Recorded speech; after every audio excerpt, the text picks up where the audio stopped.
to segment 3, final segment of the Scoots and Will Show. Scott Pellin, Will Fernholz in the house. Now, maybe the biggest individual trophy in all of sports is the Heisman Trophy. It has its own TV show on a Saturday night in prime time on ESPN. It's a big deal.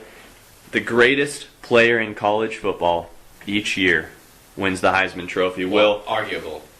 Sue didn't get it. The most outstanding offensive player. Yeah, probably. The most outstanding offensive position player. Yeah.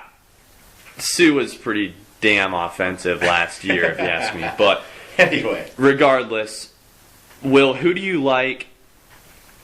Let's start with your dark horse candidates, and then who do you actually like to win it? I struggle with this because you got guys like Kellen Moore, Boise State. You have Case Keenum of Houston that put up some pretty gaudy numbers. And every once in a while you get a defensive player that puts up some gaudy numbers too. And I like those as my dark horses.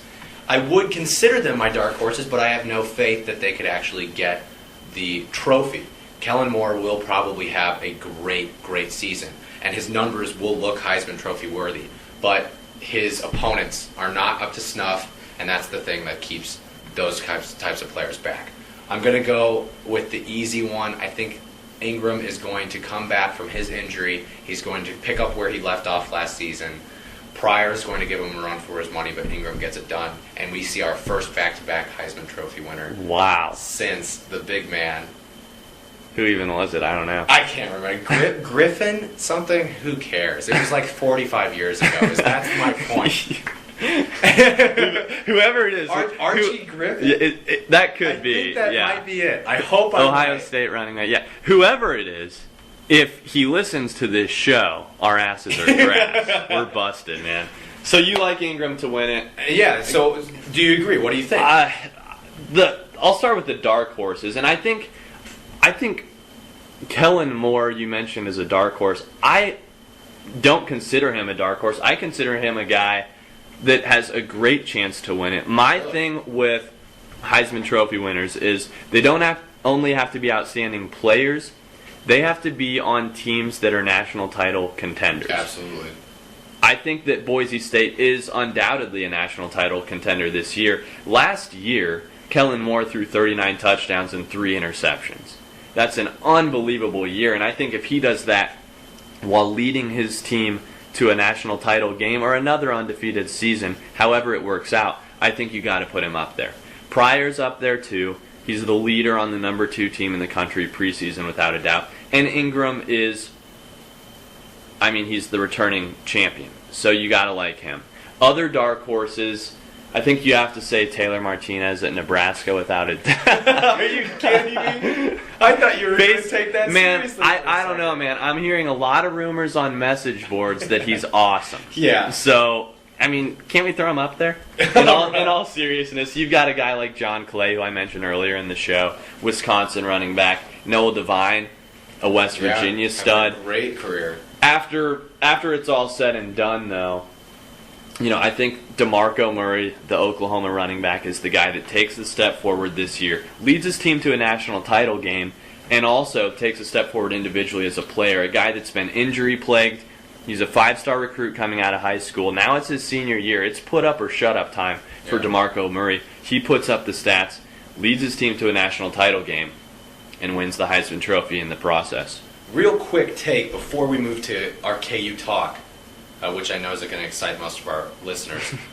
If Kellen Moore on Boise State can get it done this coming Monday against Va Tech, they've got a really, really clear shot to an undefeated season. Can they get to the national title game this year? I think, here's what I see happening with Boise. I think that they beat Virginia Tech, but then, and maybe even beat Oregon State 2 weeks later. That Wyoming game in between those two is dangerous because it's a sandwich game. It's an average team between their 2 big games they've got circled. Watch out for that Wyoming game. And really, I see them winning the games they should. I expect them to get beat accidentally by one team that shouldn't beat them in conference play. And I think that's the end of Boise State for this year. I don't think they make it to the national title. Usually only takes one loss for teams like that. Oh, yeah. All right. That's it for our college preview, but we are going to still talk college football because our beloved Jayhawks have a new coach. Turner Gill, what do you think? Well, I think we should first give a mad shout out to Andrew Lynn and Larry Seavey, who requested a little KU love. And rightfully so. Gosh darn it, Will, they were right. We got to give the Hawks some love. Turner Gill is there. This is a program on the rise, potentially, but I like what Gill does. I think if you looked for every college coach in America to replace Mark Mangino, I'm not sure that you could find someone better than Turner Gill with the way he respects his players. No cussing in the KU football offices or practice fields or on the field no matter what. Which I'll bet you, and this is kind of irrelevant, from fall camp in August to bowl game in December, January, there will be less cuss words said that whole span of time than Mangino said in one practice. And it comes down to Mangino breaking down his players. Gill is bringing them back up to a level where they're confident, and that's what they need. I think Gill is going to be really successful for KU. 6 wins, bowl game. I have a hard time saying that they're going to have 6 wins right away. I think it might be a little rough.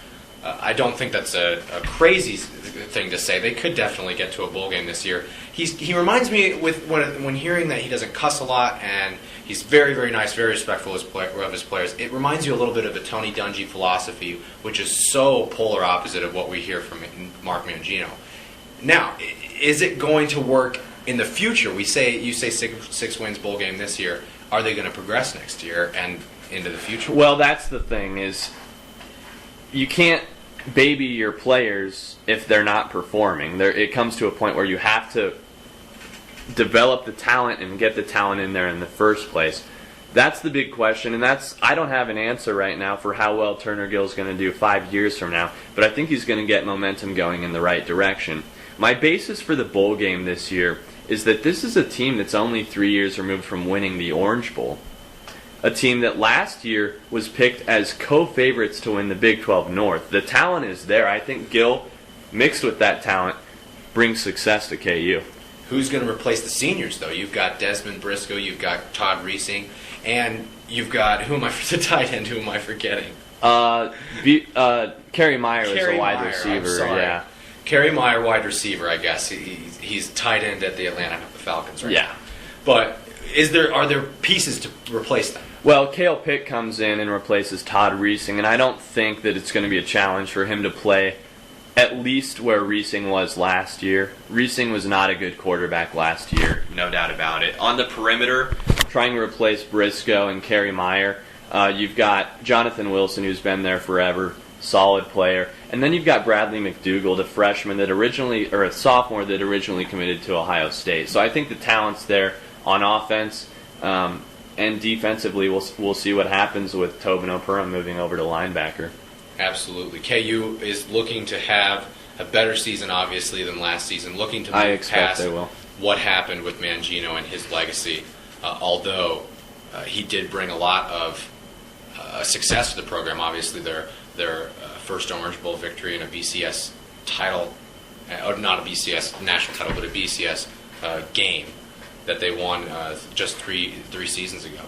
There's a lot of expectations, I think, on Turner Gill from this fan base, and we're hoping, as Jayhawk fans, that we won't be, by the middle of October, middle of November, looking forward to the basketball season, like a lot of times that we have in seasons past. We'll come back. We'll take a break. We'll come back. Really, really short segment just to exit out, wrap it up, review, and maybe a quick take that you guys will like.